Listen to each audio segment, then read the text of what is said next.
안녕하세요. 영웅사 타임입니다. 이번 영상에서는 2022년 개정교육과정 사회탐구 교과, 고등학교 사회탐구 교과가 어떻게 변하는지에 대해서 좀 살펴보는 시간을 가져볼까 합니다. 자, 먼저 2015 교육과정을 제가 먼저 보여드리면요.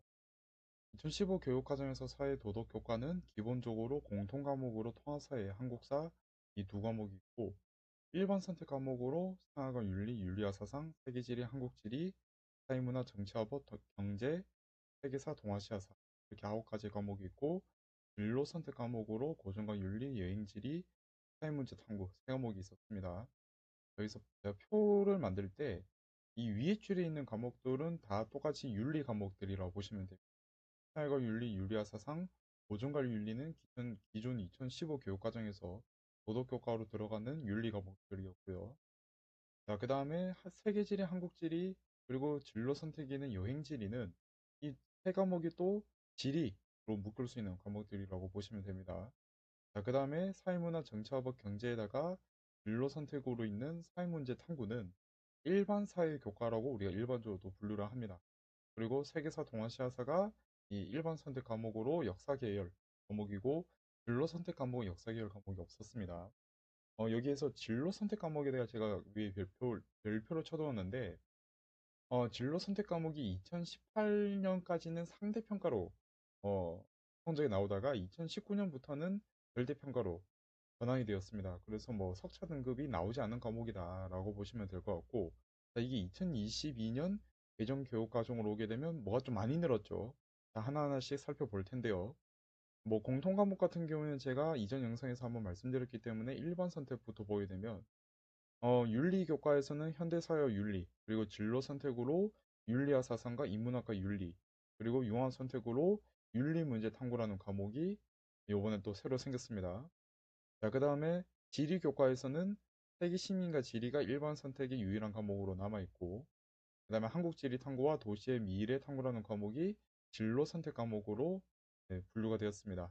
그 다음에 융합 선택 과목에서는 과목이 두 개가 있는데요. 여행 지리와 기후 변화와 지속 가능한 세계 이 두 개 과목이 만들어졌고, 그 다음에 일반 사회 같은 경우에는 기존에는 이제 세 개 과목이 있었는데 이번에는 사회와 문화만 일반 선택으로 났고, 진로 선택으로 정치, 법과 사회, 경제, 국제관계 이해 네 개 과목이 있어서 진로 선택 과목 중에서는 양이 제일 많긴 합니다. 뭐 근데 이건 어쩔 수 없는 게 일반 사회 과목이 범위가 제일 넓은데 아마 교육부 지침이었겠죠. 일반 선택 과목으로 하나만 만들어라 하다 보니까 불가피하게 나머지 과목들을 모두 진로 선택으로 넘긴 모습을 보이고 있고요. 자, 그 다음에 융합 선택 과목으로서는 사회문제 탐구와 금융과 경제생활 두 과목이 있습니다. 자, 그 다음 역사 같은 경우에는 세계사가 일반 선택으로 동아시아 역사계행이 진로 선택으로 역사로 탐구하는 현대세계가 융합 선택 과목으로 분류가 되었습니다. 그리고 융합 선택 같은 경우에도 마찬가지로 이번 2020 개정 교육 과정에서는 2015까지는 진로 선택 과목이 2019년부터 절대평가였는데요. 이번에는 진로 선택 과목은 상대평가입니다.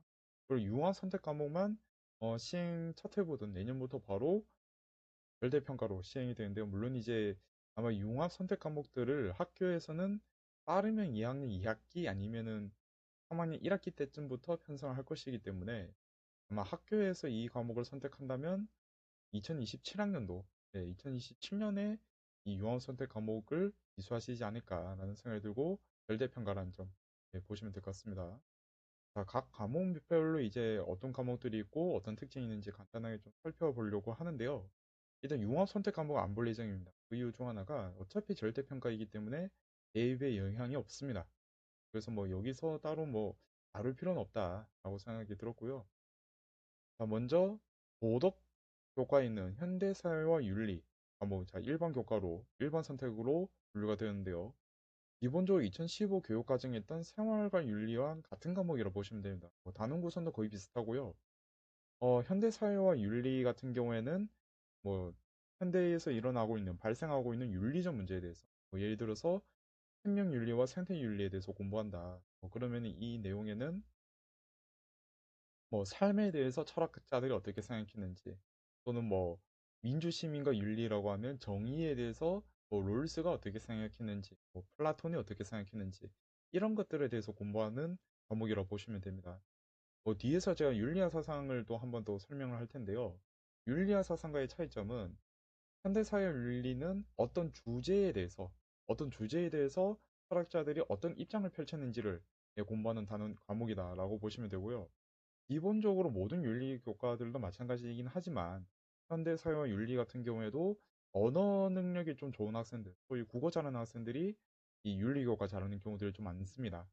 네, 그래서 이 부분이 좀 뛰어나다, 언어 이해 능력이 뛰어나다는 학생이 윤리 교과를 선택하면 좀 좋지 않을까라는 생각이 들고요. 통합사회 기준으로는 통합사회 1에서 나오는 2단원과 3단원, 그리고 통합사회 2에서 나오는 2단원에서 공부하게 되는 사상가들의 입장, 이 부분이 좀 나하고 좀 잘 맞는 것 같다. 그러면은 현대사와 윤리로 고르는 것도 좋은 선택일 거라고 생각합니다.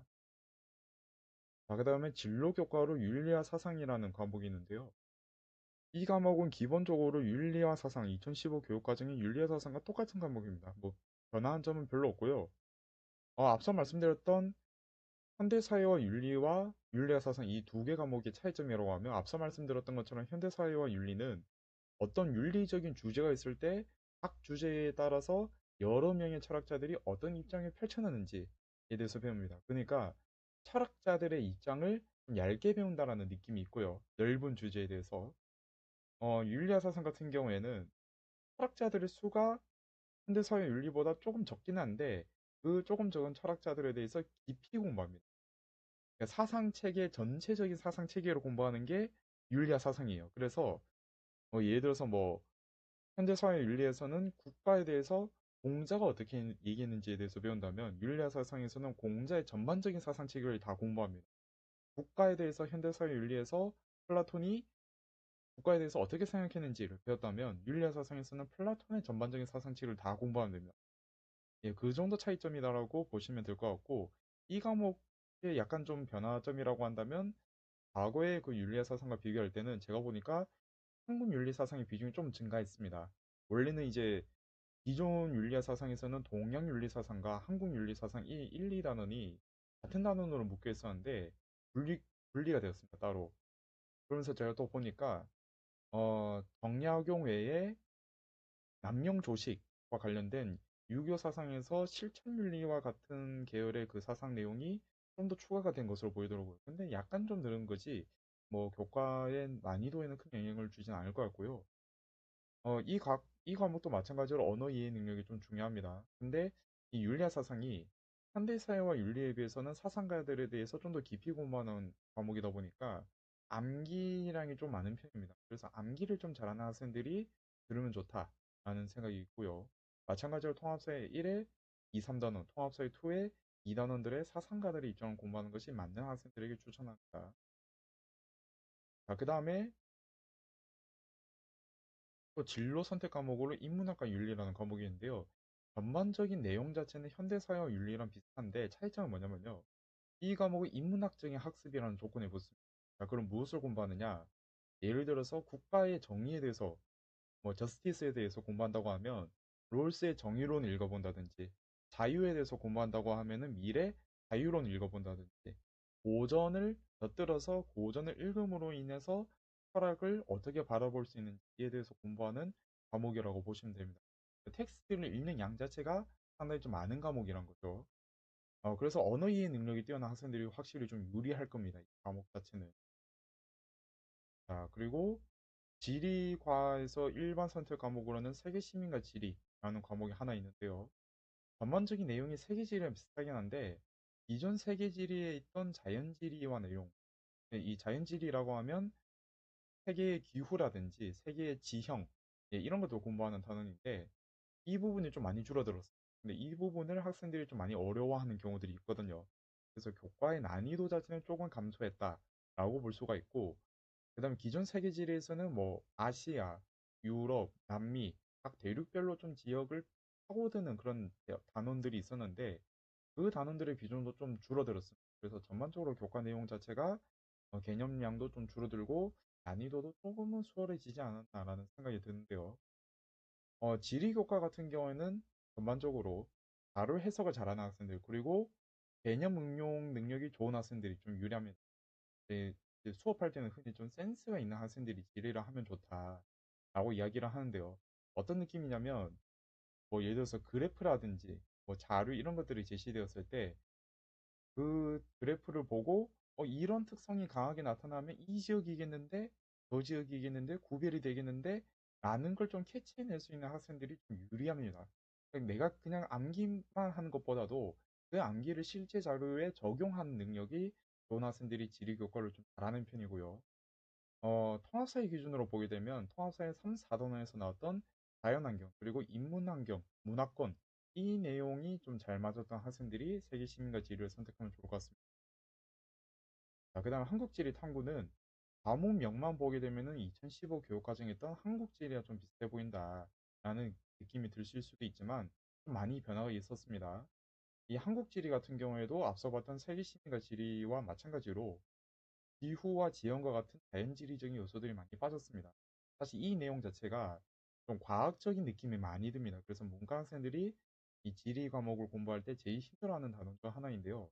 이 내용들이 또 많이 빠졌습니다. 그래서 이 한국지리 탐구는 전반적으로는 한국의 인문적인 지리 특징, 뭐 도시라든지 서비스업, 산업 이런 것들이 어떻게 나타나는지, 현대에 들어서 생활 환경이 어떻게 변화하고 있는지에 대해서 좀 더 중점적으로 다루는 과목이다라고 보시면 될 것 같고, 그 외의 내용은 세계 시민과 지리 내용과 좀 비슷하다라고 보시면 될 것 같습니다. 자, 그 다음에 도시의 미래 탐구 이 과목은 기존 교육 과정에서 없었던 과목입니다. 사실 그래서 이 부분도 좀 고려를 하셔야 될 게 지금 일반 선택 과목과 그 진로 선택 과목 그리고 융합 선택 과목 중에서는 아직 교과서가 발표 안 된 게 많습니다. 지금 도시의 미래 탐구도 천재 교육에서 이 교과서를 유일하게 아직 그 천재 교육에서만 교과서를 만들었는데요. 저도 사실 PDF 전체본을 아직 공개가 안 된 상태여서 앞부분은 좀 봤습니다. 맛보기 느낌으로 앞부분만 좀 보여주더라고요. 그래서 봤는데 전반적으로 내용 자체는 그렇게 어렵진 않습니다. 근데 제가 느꼈을 때는 암기해야 될 내용이 좀 많아 보인다. 그 내신을 기준으로 볼 때는 암기에서 좀 많이 갈릴 만한 과목이라고 저는 봤었고요. 전반적으로는 도시에 관한 내용을 기반으로 도시라는 이 지역이 어떤 특징을 가지고 있는지, 그리고 현대 도시가 어떤 변화를 겪고 있는지에 대해서 다루는 과목이라고 보시면 될 것 같습니다. 그리고 또 하나 이거는 뭐 제 개인적인 생각인데요. 만약에 이공계열 학생 중에서 특히 건축공학과, 건축학과, 도시공학과 이런 학과에서 희망을 하는 학생이다 라고 한다. 근데 내가 사회탐구 과목을 무조건 하나를 이수를 해야 한다고 한다면 저는 개인적으로 이 과목 추천합니다. 학정에서 좀 어필할 만한 내용은 좀 있어 보이고요. 그다음에 통합생일에서 5단원 내용을 공부하는 것이 좀 나한테 잘 맞았다 하는 학생들이 들으면 좋을 만한 과목일 것 같습니다. 자, 그 다음에 역사를 보게 되면은 세계사가 일반 선택 과목으로 남아 있는데요. 전반적으로 2015 교육과정에서 세계사 뭐 그렇게 큰 차이는 없습니다. 범위도 인류의 출현부터 냉전의 종식까지 들어가게 되는데 이 역사 과목들은 거의 전적으로 암기에 의존하는 경향이 큽니다. 다른 과목들에 비해서 특히 크고 그렇기 때문에 좀 암기하는 것을 싫어한다 아니면 잘 못한다라는 학생들은 저는 좀 추천하지 않습니다. 암기에 특화된 학생들이 좀 들으면 좋을 만한 과목이다라고 생각하고요. 자, 그 다음에 기존에 있던 동아시아사가 진로 교과로 진로 선택 과목으로 빠지면서 이름도 동아시아 역사기행으로 바뀌게 되었는데 내용은 비슷합니다. 동아시아에 있던 기존에 있던 뭐 유목, 농경, 해양 문화가 어떻게 등장했는지 그리고 냉전 이후에 동아시아에서 나타나고 있는 분쟁 지역들 이런 것들에 대해서 다루는 과목인데 이것도 마찬가지로 세계지리랑 비슷하게 암기를 잘하는 학생들이 들으면 좋습니다. 그 정도로 볼 수가 있을 것 같고요. 자, 그 다음에 일반 사회로 넘어가게 되면 일반 사회에서는 일반 선택 과목으로 사회와 문화라는 과목이 있는데요. 2015 교육과정 기준으로 사회문화와 내용은 거의 비슷합니다. 오히려 내용이 좀 더 줄어든 측면도 있긴 하고요. 이 사회와 문화 같은 경우에는 기본적으로 사회와 관련된 어떤 현상이 있을 때 이걸 우리가 어떻게 연구할 수 있느냐. 그리고 아마 중학교 사회에서도 배우신 개념일 텐데 사회화라는 개념에 대해서 좀 더 깊이 공부합니다. 그리고 여러 가지 뭐 복지제도, 계층 이에 대해서 배우는 것이 사회학에 대한 내용이고 문화학도 있는데 그게 이제 단원에서 보시는 것처럼 3단원에 해당합니다. 일상문화와 문화병동. 이 부분이 이제 사회와 문화에서 문화를 담당하고 있는 단원이다라는 건데 이 부분에서 이번 교육과정에서 좀 눈여겨볼 만한 게 대중문화 이론하고 미디어 이론이 기존 서술보다 꽤 많이 늘어났습니다. 사실 기존의 2015 교육과정 기준으로 사회문화는 대중문화나 미디어에 대해서는 그렇게 서술이 많진 않았던 편이었거든요. 근데 이번 교과 과정에서는 대중문화 이론 그리고 미디어 이론에 대해서 꽤 많이 설명하더라고요. 아무래도 교수님들 입장에서 최근에 학생분들이 미디어 학과 이런 쪽에 관심이 많다 보니까 그 서술 내용을 교과서에 추가하신 것 같다라는 생각이 드는데 그 부분 때문에 만약에 학생부 종합전형을 지금 생각하고 있고 특히 미디어 학과, 문화 관련 학과를 희망하는 학생이라면 이 사회와 문화 들으면 학종에서 좀 어필할 만한 부분이 있어 보이고요. 자, 그 다음에 정치 과목, 진로 선택 과목으로 편성이 되었는데 2015 교육 과정에 있던 정치와 법 중에서 정치와 법이 이제 정치 관련된 단원이 있고요. 법 관련된 단원이 있는데 그중에서 정치 관련된 단원을 위주로 구성한 과목이 이 정치 과목입니다. 정치 같은 경우에는 암기 능력 좋은 학생들이 좀 유리합니다. 그리고 통합사회 2에서 1단원, 4단원 학습이 그래도 좀 어울렸다라는 느낌이 든다면 뭐 정치 과목을 선택해도 괜찮을 것 같다는 생각이 들고요. 자, 그 다음에 법과 사회 과목이 있는데요. 이 과목은 이제 정치하고는 또 다르게 정치와 법에 있던 여러 단원 중에서 법과 관련된 단원들만 따로 빼서 만든 과목이 이 법과 사회라는 과목입니다. 자, 근데 이제 여기서 좀 주의를 해야 되는 것 중 하나가 이 1단원의 개인 생활과 법이라는 이 단원에서 기존 정치와 법에서는 제외되었던 물권과 부동산이라는 개념이 다시 교과서에 들어왔습니다. 그냥 이게 다시 들어왔다는 건 이게 아주 오래전, 거의 그러니까 거의 10년 전? 예, 2017학년도 때까지는 이 정치화법의 이 법 내용 중에서 물권과 부동산이라는 개념도 같이 배웠었거든요. 이게 제 기억에는 2017년도부터인가 2018년도부터인가 그때부터 빠졌습니다. 아, 근데 이게 다시 들어온 게 왜 문제냐? 이게 너무 어려워요. 진짜 어려워요. 그냥 어느 정도 어렵냐면 정치화법이라는 과목이 이 물권과 부동산이라는 개념이 있을 때랑 없을 때랑의 난이도가 유의미하게 차이가 날 정도로 물권과 부동산이라는 이 개념이 진짜 어렵습니다. 이게 다시 들어왔고요. 그 다음에 경제법과 지적재산권 개념이 또 새로 좀 추가되는 부분이 있는데 뭐 이거는 사실 그렇게 크지는 않은 것 같습니다. 그리고 뭐 4단원은 좀 새로운 단원이 되긴 하는데 제가 봤을 때는 뭐 그렇게 어려운 내용은 없어 보이지만 이 물권과 부동산이 들어왔다는 점에서 이 법과 사회 과목은 난이도는 좀 높은 과목이다. 어려운 과목이고요. 기본적으로 이 개념 자체 양 자체가 많습니다. 그렇기 때문에 암기 능력이 좀 중요하고 이 그 법과 사회와 같이 이 법과 관련된 그 개념들을 공부할 때는 개념만 공부하셔야 될 게 아니라 어떤 사례가 나왔을 때 그 사례에다가 내가 알고 있는 법적 개념을 적용시키는 게 중요하거든요. 그래서 좀 논리적 사고라든지 응용 능력이 좀 좋은 학생들이 들으면 좀 좋은 과목이고요. 화합사회 2에서 2단원 학습이 좀 잘 맞았던 학생들에게 좀 추천합니다. 자, 그 다음에 경제 같은 경우에는 2015 교육과정에 있던 경제와 거의 동일합니다. 다만 차이점이 기존 2015 교육과정의 경제에서는 5단원에서 경제생활과 금융이라는 단원이 있었는데요. 이 단원이 융합 선택 과목으로 따로 과목이 분리되었습니다. 자, 그래서 이 1단원보다 4단원으로 구성이 되어 있고요. 수리적 사고 능력 그리고 계산 능력이 좋은 학생들에도 추천하는데 자, 여기서 제가 다른 과목에서는 뭐 이 정도로까지는 강조하지 않았지만 경제 과목 같은 경우에는 수리적 사고와 계산 능력이 특별한 학생에게 추천합니다. 특별한 예 그러니까 아 내가 좀 그래도 계산 좀 하는 것 같은데 이러면 좀 고민을 하시고요. 진짜 좀 수리적 사고 계산 능력이 월등한 학생들 그런 학생들이 좀 들으면 그래도 성적이 좀 나올 수가 있지 안 그러면 좀 힘든 과목 중 하나입니다. 기존에서도 이 경제 과목은 수능에서도 보통 한 번 시험 칠 때 5천 명 정도 시험을 치거든요. 5천 명이면 진짜 작은 겁니다. 보통 이제 제일 많은 과목이 한 13만 명 되거든요. 그렇기 때문에 이 과목은 개인적으로 저는 좀 추천하지 않는다라고 생각을 하면 좋을 것 같고, 통합사일 2에서 3단원 학습이 자신에게 잘 맞았고 실제로 그 부분 공부할 때 성적도 우수했던 학생들이 들어옵니다. 자, 그리고 국제관계와 이해가 또 진로 교과로 편성이 되는데, 이거는 사실상 거의 뭐 새로 만들어진 과목이라고 보시면 될 정도로, 물론 이제 기반은 정치와 법의 이 과목에서 국제관계의 개념이 일부 서술이 되었었거든요. 아마 그 부분을 좀 기반으로 만들어진 과목으로 보이긴 하는데, 근데 이거는 저도 지금 뭐 어떻게 말씀드릴 수 없는 이유 중 하나가, 아직까지 공표된 지역 그 고출 그 출판사 중에서는 국제관계 이해를 만들겠다고 나선 출판사가 세종특별자치시 교육청밖에 없습니다. 나머지는 아직 뭐 만들겠다라고 나선 그 출판사가 없거든요. 근데 이 세종특별자치시 교육청도 국제관계 이해에 대한 교과서가 아직 PDF로 안 나왔습니다. 그래서 저도 아직 교과서를 못 봤습니다. 네, 그래서 이 과목이 도대체 어떤 수준의 난이도로 교과서가 나올지는 좀 더 있어봐야 알 것 같다라는 생각이 들고요.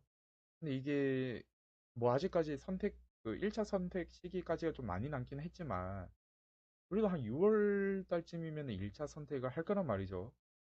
아직까지 만들겠다는 출판사가 없어서 이 과목이 어떻게 될지 좀, 예, 걱정이 좀 듭니다. 빨리 이게 교과서가 나와야 할 텐데 좀 걱정이 되고요. 일단 통합사회 2에서 4단원 내용이 맞았던 학생들이 이 과목을 좀 들으면 좋을 것 같긴 하다라는 게 제 개인적인 생각입니다. 자, 그러면은 이 일반 선택 과목 그리고 진로 선택 과목 얘네들을 고를 때 어떤 걸 이제 기준을 좀 잡으셔야 하냐라고 한다면, 첫 번째로는 내가 잘할 수 있는 과목을 고르셔야 합니다. 네, 그 다음에 두 번째는 성적이 잘 나올 수 있는 과목을 고르셔야 합니다. 자, 그리고 세 번째로 1등급이 나올 수 있는 과목을 고르셔야 합니다. 자, 그게 뭐 사실 다 똑같은 말인데요. 기본적인 첫 번째 기준은 결국에는 성적이 잘 나올 수 있는 과목을 들으셔야 해요. 이 이유에 대해서 제가 간단하게 좀 설명을 드리자면, 예를 들어서 지금 이제 수시 같은 경우에는 보통 이제 많은 학부모님들 그리고 학생분들이 학생부 종합을 쓰려면 전공 적합성이 좋아야 된다라고 생각하시는 경우가 많은데, 근데 뭐 이게 뭐 틀린 말은 아닙니다. 틀린 말은 아니지만, 보통 이제 또 대학교에서 이번 2022 개정 교육 과정이 발표되고 나서 필수 지정 과목, 필수 권장 과목과 권장 과목이란 걸 발표를 했습니다. 뭐 제가 뭐 입시 전문가는 아니기 때문에 여기서 깊이 설명드리진 않겠지만, 필수 권장 과목이라고 하면 고등학교 때 이 과목을 필히 듣기를 권장한다. 그러니까 거의 무조건 들으라는 거죠. 못 들으면은 수시 지원이 거의 힘든다라고 보시면 되고, 권장 과목이라고 하면 이 과목 들으면 좀 좋을 것 같아. 그러니까 들으면 학생부 종합에서 가산점 좀 줄 수는 있어. 라는 개념으로 보시면 되는데, 이게 사회 교과 같은 경우에는 필수 권장 과목, 권장 과목으로 지정이 된 과목이 하나도 없습니다. 그럼 이거 무슨 말이냐? 예를 들어서 내가 서울대 경제학과를 가고 싶다. 그러면 느낌상으로 내가 학종에서 뭔가 좀 어필을 하고 싶으면 경제를 배워야 될 것 같잖아요. 진로 선택 과목으로. 그럴 필요가 없다는 거예요. 서울대 경제학과에서 미적분이나 확통 이런 과목들은 어, 권장 과목으로 필수 권장 과목으로 지정을 했는데, 경제 같은 경우에는 필수 권장 과목으로도 지정 안 하고 권장 과목에도 안 들어가요. 어떤 경우가 발생할 수 있냐면요. 예를 들어서 그 A와 B 학생이 있는데, A 학생은 미적분 안 들었어요. 대신에 경제와 뭐 진로 선택, 그 융합 선택 과목에서도 금융 과목을 선택을 했어요. 경제에 진짜 진심인 학생이죠. 그 다음에 B 학생은 경제 수업 하나도 안 들었습니다. 뭐 역사 과목 듣고 아니면 뭐 심지어 과학 과목 듣고 경제와 관련된 수업을 하나도 안 들었는데, 이 학생은 예를 들어서 미적분 들었다고 해봅시다. 자, 그러면 A 학생은 미적분 제가 안 들었다고 말씀드렸죠. 근데 서울대 경제학과가 미적분을 필수 권장학 그 과목으로 지정했기 때문에 미적분을 안 들은 이 A 학생은 서울대 경제학과 지원을 거의 못하는 겁니다. 지원해도 떨어질 가능성이 매우 높습니다. 반면에 경제와 관련된 과목을 전혀 안 들었는데도 불구하고 만약에 B 학생의 성적만 된다면, 뭐 전공 적합성에서 좀 떨어질 수는 있긴 해도 성적만 좋으면 충분히 서울대 경제학과를 갈 수 있는 상황이 되었거든요. 왜냐면 B 학생은 필수 권장 과목으로 지정이 된 미적분을 들었으니까요. 그러니까 필수 권장 과목과 권장 과목을 선택하는 건 내가 갈 수 있는 대학과 갈 수 없는 대학에 제한이 생기기 때문에 그 부분은 좀 보셔야 되지만 어차피 사회 과목 같은 경우에는 어떤 학교에서도 필수 권장 과목, 권장 과목으로 지정을 안 했기 때문에 전공 적합성을 1번으로 꼽을 필요는 없다는 겁니다. 그냥 무조건 성적을 예, 보셔야 된다. 이 과목을 선택했을 때 내가 성적이 잘 나올 수 있어야 된다. 그리고 그 기준은 2등급도 아니고 1등급이어야 한다는 겁니다. 이것도 왜 그러냐면요. 뭐 아시는 분들은 다 아시겠지만 기존에는 내신 체계가 상대평가 9등급제였는데 지금은 이제 절대 그 상대평가 5등급제로 바뀌었단 말입니다. 자, 근데 기존의 9등급제에서는 1등급이 4%, 2등급이 11%까지였습니다. 상위 11%까지였는데 5등급제에서는 1등급이 상위 10%대까지가 1등급이에요. 기존의 지금 이제 5등급제로 바꿨을 때의 기준으로 1등급이면 과거 기준으로는 2등급까지 학생들이 다 1등급으로 들어가는 거거든요. 근데 이제 뭐 학생들마다 뭐 목표가 좀 다를 수는 있겠지만요. 인서울 학교 같은 경우에는 3학년까지 내신을 다 통틀어서 볼 때 내신이 그래도 진짜 못해도 2등급 후반 정도는 나와야 그래도 뭐 학생부 종합이든 뭐 교과든 인서울에 있는 학교를 써볼 수라도 있는데 약간 좀 중2, 2등급 중반대다 그러면 좀 힘들거든요. 그래서 제가 말씀드렸던 거 5등급 기준으로 했을 때 5등급 체제 기준으로 했을 때 1등급이면 9등급 체제 기준으로 했을 때 2등급 다 들어가는 겁니다. 그러니까 5등급 기준 체제에서 2등급이 나온다라는 건 기존 9등급 체제 기준으로는 3등급이 나온단 말이에요. 그렇기 때문에 이런 과목들을 좀 많이 쌓이게 되면은 인서울 대학의 수시를 쓰기는 매우 어려워질 겁니다. 지금 분위기로 봤을 때는 물론 이제 앞으로 좀 더 추이로 봐야 되긴 하겠지만 그래서 무조건 사회 교과로 포함해서는 그래도 좀 1등급 들어갈 수 있게 웬만해서는 예, 그런 과목들을 고르시는 게 좋고 이게 어느 정도 확보되었을 때 전공 적합성을 따져주셔야 합니다. 예, 그러니까 전공 적합성이 너무 걱정하실 필요는 없다. 사회 과목 같은 경우에는 어차피 모든 대학에서 사회 과목은 필수 권장 과목, 권장 과목으로도 지정 안 했기 때문에 내가 경제학과를 가고 싶다. 근데 내가 고등학교 때 경제를 들었다. 그럼 아주 조금 학종에서 플러스 되는 게 있을 뿐이지 누군가 다른 경쟁 학생들과 비교할 때 우위를 점한다 그런 건 거의 없다라고 보시면 됩니다. 지금 분위기 봐서는.